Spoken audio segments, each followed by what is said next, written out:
Bonjour tout le monde, j'espère que vous allez bien. Bienvenue dans cette dernière intervention live sur la question que je vous ai émise lundi.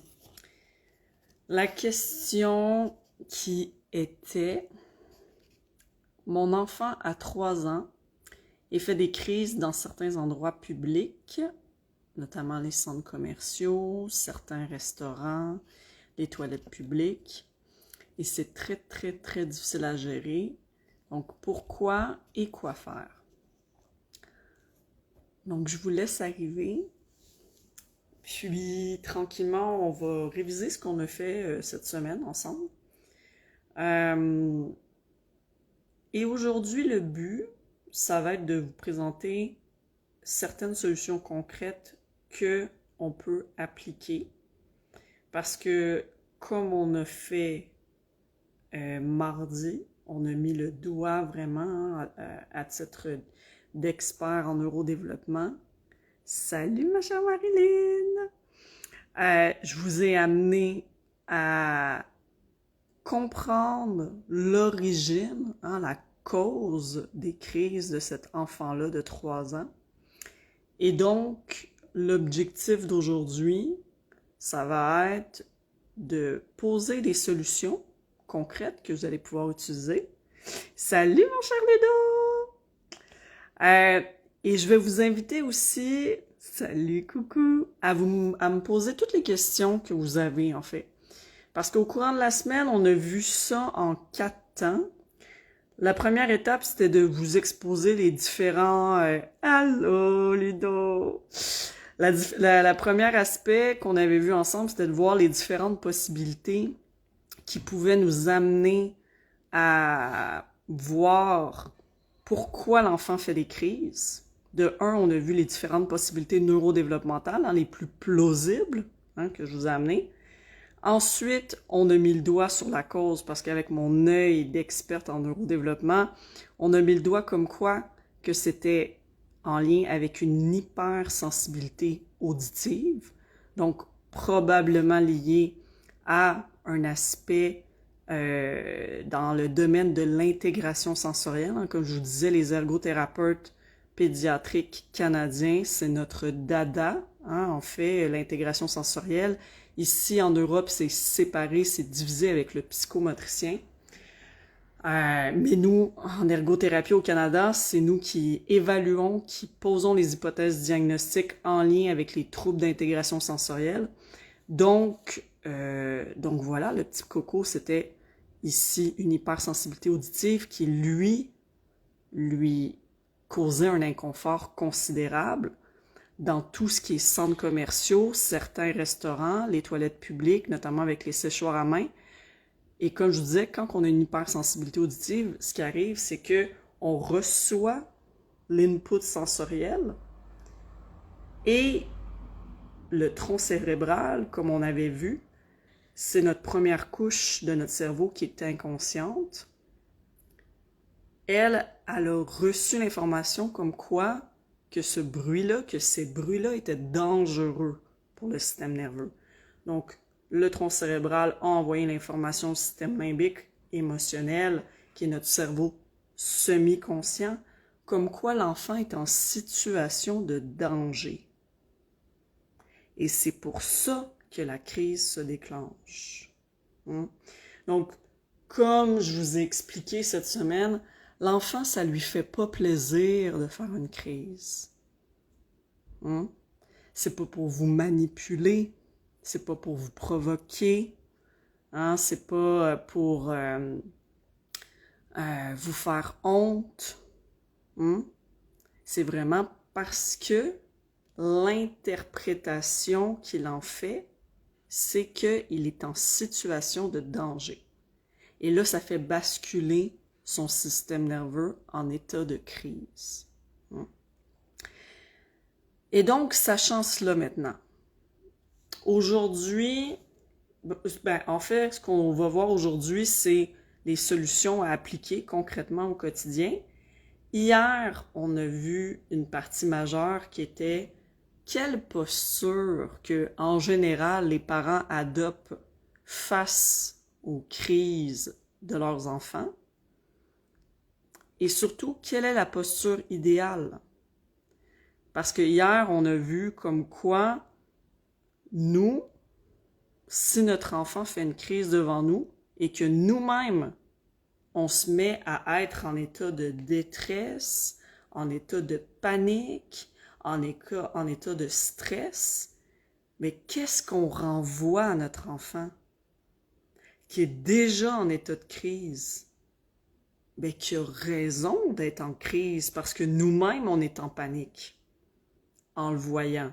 Fait que si on réagit en étant stressé, en étant en panique, en ne sachant pas quoi faire, comment faire, ou en lui criant après en étant colérique, ben en fait, l'enfant comprend que son environnement autour de lui est effectivement dangereux. Hein? Et que ça lui apporte pas la sécurité qu'il devrait avoir. Et donc, ben, la réaction en chaîne de stress dans son système nerveux avec la libération des hormones de stress, elle est de plus belle. Donc, voici tout ce qu'on a vu cette semaine. Et là, concrètement, face à une hypersensibilité auditive, je ne sais pas si parmi ceux qui sont présents, si vous avez déjà été face à des personnes qui présentent une hypersensibilité auditive. En fait, ce qui arrive avec une hypersensibilité auditive et qui est vraiment une grande source de crise, salut mon cher Xavier, et qui est une grande source de crise chez les enfants, hein, tous les malaises, les inconforts sensoriels, ben en fait, dans le domaine de l'hypersensibilité auditive, c'est comme si, merci ma chère Marilyn, c'est comme si l'input sensoriel auditif reçu, c'est comme s'il était perçu 5 à 10 fois plus qu'une personne qui a un profil sensoriel auditif dans la norme. Par exemple, moi, j'ai pas de problème avec les bruits. OK? Même si je suis dans une foule, même s'il y a des instruments de musique, même si le monde crie, moi, le bruit, ça ne vient pas me chercher. Mon profil sensoriel auditif est dans la norme.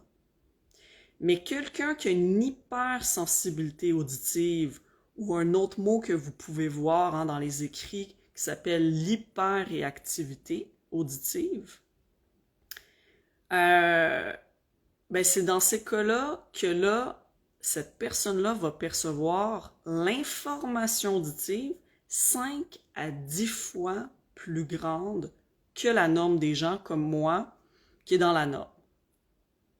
Et donc, bien entendu, cette personne-là, comme le petit coco de 3 ans, va avoir de la difficulté dans les centres commerciaux, dans certains restaurants où il y a beaucoup de bruit, dans les toilettes publiques avec toutes les chasses d'eau, les séchoirs à main dans un espace clos ou dans des foules, ou notamment ce petit coco-là, pourquoi on a mis le doigt ensemble le mardi comme quoi que c'était une hypersensibilité auditive, c'est parce que la maman me disait que son enfant faisait tout le temps ça dans les lieux publics. Hein? Si ça avait été, par exemple, une hypersensibilité olfactive, il aurait mis ses mains sur son nez. Si ça avait été tactile, ça aurait été au niveau de la peau. Et comme on avait dit mardi, si ça avait été émotionnel, par exemple, vous lui avez refusé un biscuit et là, il décide de faire une crise, les crises ne seraient pas récurrentes. Mais là, la maman m'envoie la question pour me dire que les crises, c'est à toutes les fois qu'il est dans des endroits publics et qu'à chaque fois, il met les mains sur ses oreilles. Donc, forcément, on est dans l'hypersensibilité auditive. Et donc, comme première stratégie, dans le domaine de l'hypersensibilité, on va commencer par extraire l'enfant face au bruit. OK? De un, soit on va aller dans les milieux publics quand c'est moins achalandé. Hein? Comme notamment ici, le petit coco de 3 ans, on va l'exposer aux endroits publics, fine, mais plutôt que d'y aller à un moment où on sait que ça va être achalandé, on va y aller plutôt à un moment dans la journée ou le week-end, tôt le matin, où il y aura moins de monde. Okay? Fait que déjà, ça va lui rendre service. Même chose, on peut faire un choix de restaurants différents. Plutôt que d'aller dans des restaurants, des buffets avec beaucoup de monde, beaucoup de va-et-vient, etc., ben, on va aller dans un restaurant qui est plus cosy. Et on va demander une table qui est comme à l'écart des autres tables. Fait que déjà, cette stratégie-là d'extraire l'enfant du chaos auditif, déjà, ça va aider pour beaucoup l'enfant et ça va faire en sorte que son système nerveux va être moins en état de stress. Déjà, ça. Dans les toilettes publiques, même chose. Moi, je vous suggère, en tant que parent, on va voir les toilettes publiques, qui sont hyper achalandées, tout le monde utilise les séchoirs à main, c'est pas l'idéal. Hein? Fait qu'on regarde, idéalement, si on peut rentrer dans une toilette publique et qu'il n'y a pas grand monde et qu'on peut utiliser le papier à main, ou à la limite le papier de toilette, plutôt que le séchoir à main, on va faire ça. Hein? En ergothérapie, on appelle ça des stratégies compensatoires. Une autre stratégie que je vous recommande, c'est les coquilles anti-bruit. Hein? Les coquilles anti-bruit, vous pouvez les commander sur toute boutique sensorielle. Il y en a même dans plein de boutiques aussi de jouets un petit peu plus à caractère aussi pédagogique. Vous avez plein de boutiques directement que je vous ai mis sur ma plateforme, moi mes préférés, au www.patricia-ergothérapeute.com. Dans la section outils, vous avez les boutiques que je vous recommande spécialisées. Et donc, j'en ai mis autant au Québec que pour la France. Et les coquilles anti-bruit, dites-vous que ça diminue, des vraies bonnes coquilles anti-bruit pour l'hypersensibilité auditive. Il y en a pour bébé, il y en a pour jeune enfant, et en tous les cas, ça diminue de 25 décibels. C'est quand même considérable. OK? Donc ça, c'est une autre stratégie pour amoindrir l'intensité, la source des bruits chez l'enfant pour qu'il puisse quand même être fonctionnel. Hein? L'enfant, il veut pas vous faire suer. Il veut pas vous faire perdre votre temps. Il veut pas vous manipuler. S'il tombe en état de crise, on l'a vu hier, c'est que son inconfort était suffisamment important et que son système nerveux a suffisamment été en état de surcharge pour basculer en état de crise. C'est pas rien. L'enfant ne fait pas de crise pour vous faire suer. Jamais. Jamais. Et ce n'est certainement pas des caprices, comme on a vu lundi et mardi. En bas de 4 ans, les connexions synaptiques au niveau du lobe frontal ne sont même pas développées. Au niveau du cortex, au niveau des intelligences, donc au niveau du cortex conscient, et tout ce qui est domaine de la manipulation, provocation, il faut une forme d'intelligence, il faut une forme d'analyse pour faire « haha, je vais faire suer quelqu'un parce que si je fais ça, il va me donner ça ». Mais les enfants en bas de 4 ans n'ont pas cette capacité-là encore.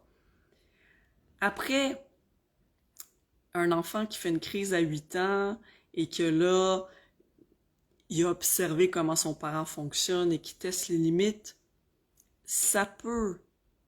Mais en même temps, un enfant qui teste les limites, c'est parce que il a besoin de les tester, parce que le parent ne pose pas des limites claires. Hein, fait que c'est pour ça que vous allez voir, moi, dans toutes mes formations que je donne, toutes mes conférences, pour moi, la manipulation, la provocation, les caprices, c'est pas quelque chose qui existe, c'est quelque chose qui se crée et qui se crée dans une dynamique. C'est pas que la faute de l'enfant.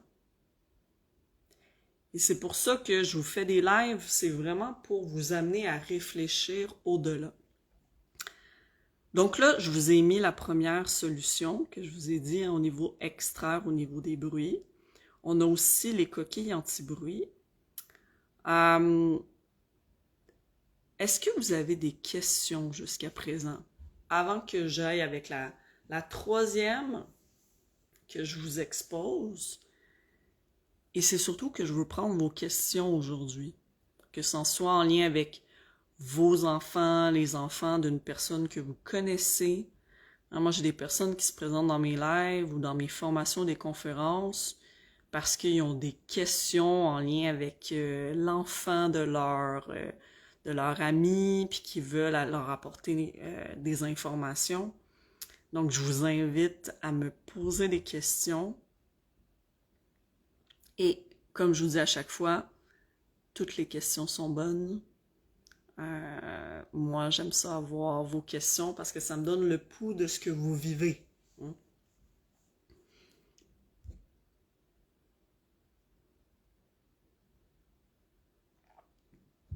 Non, ça va, c'est clair?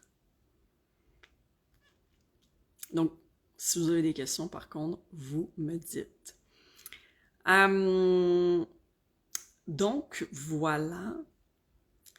Troisième solution pour notre petit coco ici. On a mis des stratégies d'extraction, des stratégies compensatoires avec des outils. Un autre aspect qui est super intéressant, et ça c'est d'où tout mon bagage en neurodéveloppement que je vous partage là, et que je répète tout le temps aux parents, c'est tellement la clé de comprendre ce qui se joue, parce que ça va venir tout changer au niveau des interventions. Je n'ai pas de questions car je n'ai pas ce cas, mais c'est très intéressant pour les fois où je croise des enfants dans cette situation. Ben tout à fait. Puis notre regard, Marilyn, il change parce qu'il est beaucoup plus empathique. L'enfant, il fait une crise pas parce qu'il est mal élevé, qu'il est mal éduqué, parce que le parent fait mal son travail, parce qu'il manipule ou rien. Non, c'est parce que il a mal, parce qu'il est inconfortable, parce qu'il est en douleur d'une certaine manière. Moi, je vous donne juste un exemple. Moi, j'avais une grande hypersensibilité tactile. Hein? Fait que moi, c'était au niveau de ma peau, c'était pas au niveau au niveau auditif. Moi, c'était au niveau de ma peau. Et j'étais à Cuba avec mes parents et le lit dans lequel j'étais avait des grains de sable. Bon, vous me dites, ça pourrait être pas grand-chose, mais moi, ça a généré une réaction. J'ai pas fait une crise, mais de stress tellement intense parce qu'il y avait des grains de sable dans mon lit. C'est pas un caprice. C'est pas pour faire suer mes parents, c'est pas pour les manipuler, c'est pas pour provoquer. Hein? J'étais une bonne petite fille qui voulait bien faire et tout. Mais moi, ma mère, elle a fait un décollement placentaire à moi. Puis, au niveau de l'accouchement, elle a été provoquée. Et donc, j'étais un bébé à besoins intenses, hein, qu'on appelle en neurodéveloppement un bébé baby, qui fait que je pleurais beaucoup, beaucoup, beaucoup. Un bébé en état de stress avec des coliques importantes. Et donc, je suis arrivée dans ma jeune enfance, hein, en tant que petit bébé poupon, avec des hypersensibilités sensorielles. C'est comme ça que ça se crée, en fait. C'est en lien avec les événements qui se passent pendant la grossesse et à l'accouchement. OK? Et vous voyez, ben oui, j'avais un paquet d'hypersensibilité ou d'hyposensibilité sensorielle. Puis au niveau tactile, c'était une hypersensibilité. Mais pour moi, oui, les grains de sable, c'était d'un inconfort. Pourquoi? Parce que moi, les grains de sable sur ma peau, je les sentais comme si c'était des lentilles ou comme des pois chiches. Tout comme l'enfant qui a une hypersensibilité auditive, lui, il le perçoit comme si c'était un avion à réaction qui lui cassait les oreilles. Tu sais? Donc, c'est là, Marilyn, comme tu dis, c'est que ça nous permet d'avoir un autre œil, d'avoir un œil beaucoup plus bienveillant par rapport à ça. Puis je vous invite à réécouter mon live d'hier. Puis c'est ça que je fais dans mon programme d'accompagnement pour maman Artémis, c'est développer notre œil autrement. Hmm? Notre œil autrement dans la posture qu'on est, mais par rapport aux connaissances qu'on gagne. Parce que sachant que c'est en lien avec un inconfort, plutôt que de se dire « oh, il me manipule », ben c'est sûr que notre réaction est différente. Hmm? Puis le coco, justement, ici, une autre stratégie, c'est euh, en sachant que je comprends parfaitement et maître d'être bienveillant et non critique, ben tout à fait. Parce que si on se mettait à être critique par rapport à l'enfant, on serait en train de poser un jugement de valeur sur une réaction comportementale qu'on perçoit exagérée, alors qu'on n'est pas dans son corps et on n'est pas dans ses sensations. Moi, quand j'étais petite, puis que j'avais un inconfort tactile, que ce soit le sable dans le lit, le sable sous mes pieds à la plage, que ce soit les gens qui me touchent les cheveux, les gens, tu sais, bon, qui s'approchaient près de moi, ça me rendait extrêmement inconfortable. Mais si on m'avait fait une critique, ça aurait été un jugement de valeur, parce que dans le fond, moi, c'est pas que j'aimais pas les gens, c'est pas que j'aimais pas la plage, c'est que ça me générait des inconforts suffisants pour me faire basculer en état de stress. Hmm? Et là, on le remarque, l'enfant est un petit peu plus agité, l'enfant, il devient un petit peu plus rigide, hein? Il se met à pleurer, il peut éviter, il peut fuir, ou ici, un enfant qui se met en état de crise, on en parlait dans les dernières journées, c'est que il tombe d'un état de vigilance tranquille, hein, ça va bien, à un état d'hypervigilance, puis ensuite en désorganisation. Et ça veut dire que l'inconfort a été tellement maintenu et à un niveau tellement élevé que ça fait basculer l'enfant dans un état qui ne peut plus contrôler. Il voudrait le contrôler, mais il n'y arrive plus. C'est comme une goutte qui fait déborder le vase, tu sais. Et donc, le dernier aspect que je voulais vous parler par rapport à ça aujourd'hui, et ça se gagne grâce à la compréhension, c'est qu'un moyen que, en tant qu'ergothérapeute canadienne, que j'ai beaucoup utilisé, moi, dans mes thérapies à travers mes maintes thérapies avec les enfants qui avaient tout diagnostic confondu, tout âge confondu. L'hypersensibilité auditive, l'audition en tant que telle, est liée à un autre de nos sens. On en a parlé précédemment dans nos lives. C'est notamment intimement relié à notre sens du mouvement qui s'appelle le sens vestibulaire. Pourquoi? Parce que c'est le même nerf crânien qui régit notre audition avec notre sens du mouvement, parce que la structure est la même, c'est au niveau de l'oreille interne et au niveau du nerf crânien vestibulo-cochléaire. Bon, je vous épargne les détails, mais tout ça pour vous dire que si vous balancez votre enfant, si vous bercez votre enfant, vous aidez son audition.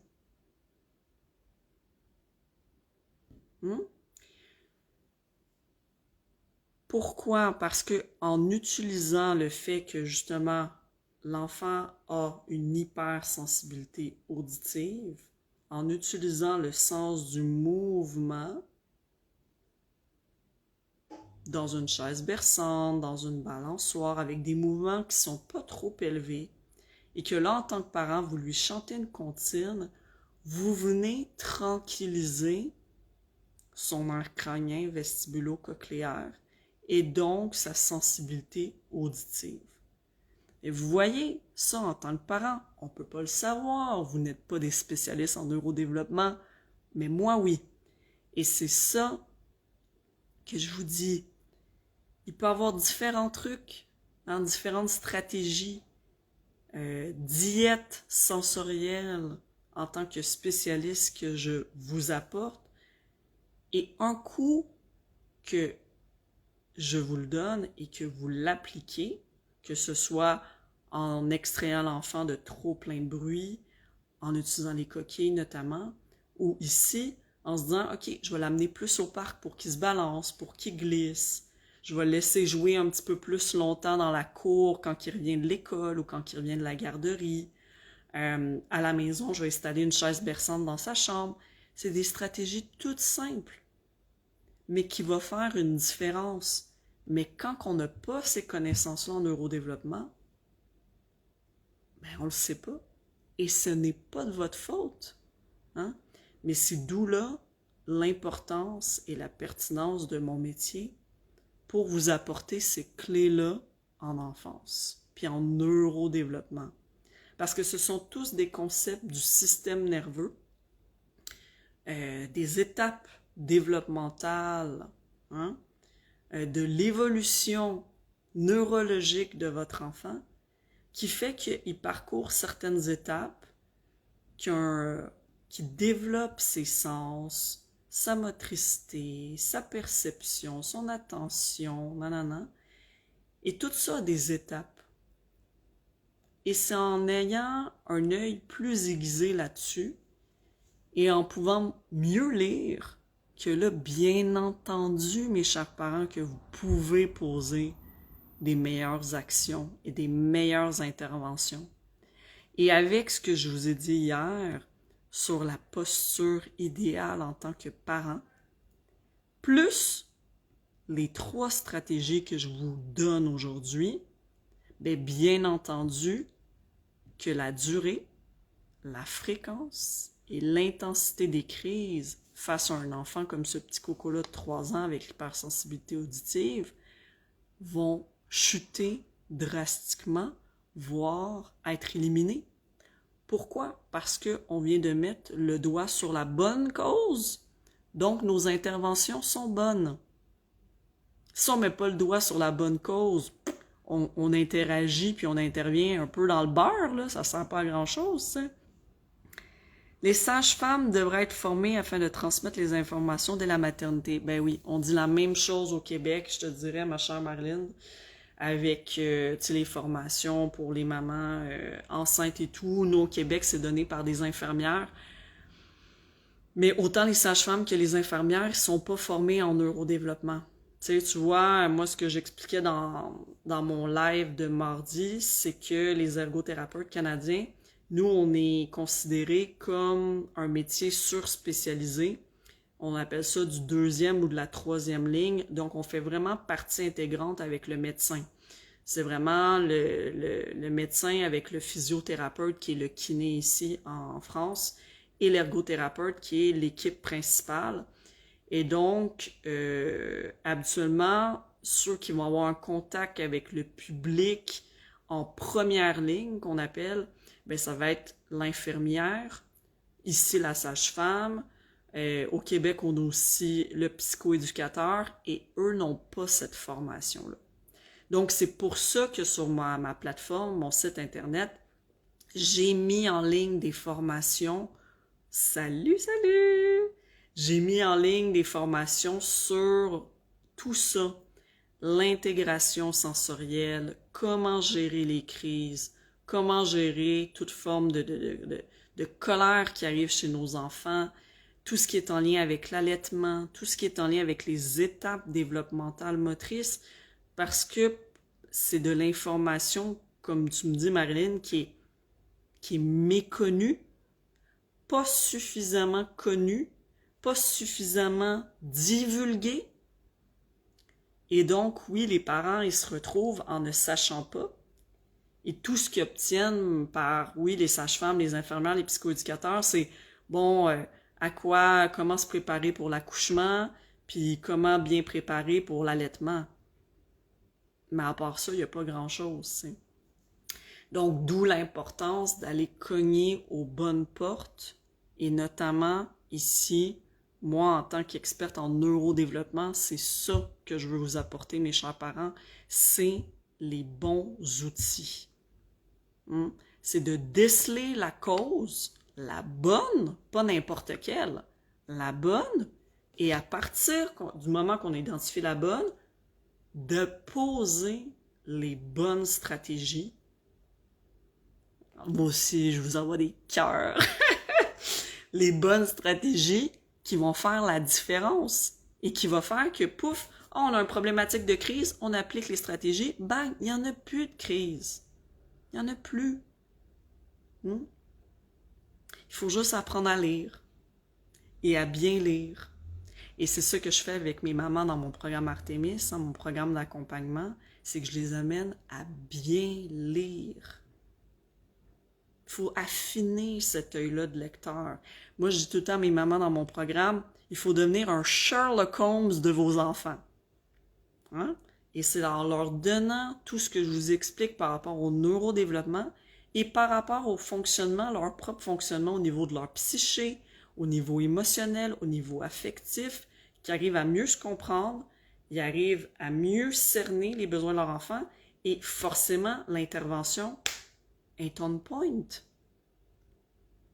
Elle est adéquate, elle est efficiente, elle est efficace. C'est ça le but. T'es trop fort! Oh, t'envoies plein de bisous, ma chère Marilyn. Donc voilà, mes chers. Donc, ça conclut notre première semaine de live. Et je dois vous dire, j'étais vraiment contente parce que ça me faisait mon petit rendez-vous quotidien avec vous. Et j'étais ravie. Ça passe très vite, 30 minutes, mais j'étais vraiment ravie. Et pour tous ceux qui m'écoutent en ce moment et que vous avez des questions, et pour tous ceux aussi qui vont me réécouter en rediffusion parce que j'ai plein de demandes, « Oh non, j'ai manqué ton live hier! » Écrivez-moi en message privé. Écrivez-moi en message privé. Vous avez dans ma bio comment me contacter, soit par mon site internet, avec mon adresse email, bien entendu. Vous avez aussi ma page Facebook Pro. Bref, vous avez plein de moyens de rentrer en communication avec moi. Donc, venez me poser des questions et moi, ça va me faire un grand plaisir de pouvoir découvrir avec vous quelle est la cause de peu importe ce que vous vivez avec vos enfants et après, de vous amener sur le bon chemin pour trouver les bonnes stratégies à appliquer qui va être, oui, efficace et rapide à appliquer et pour le meilleur du bien-être de votre enfant et pour le vôtre. Donc voilà. Merci beaucoup ma chère Marilyn. Je vous souhaite une belle soirée à tous. Ciao!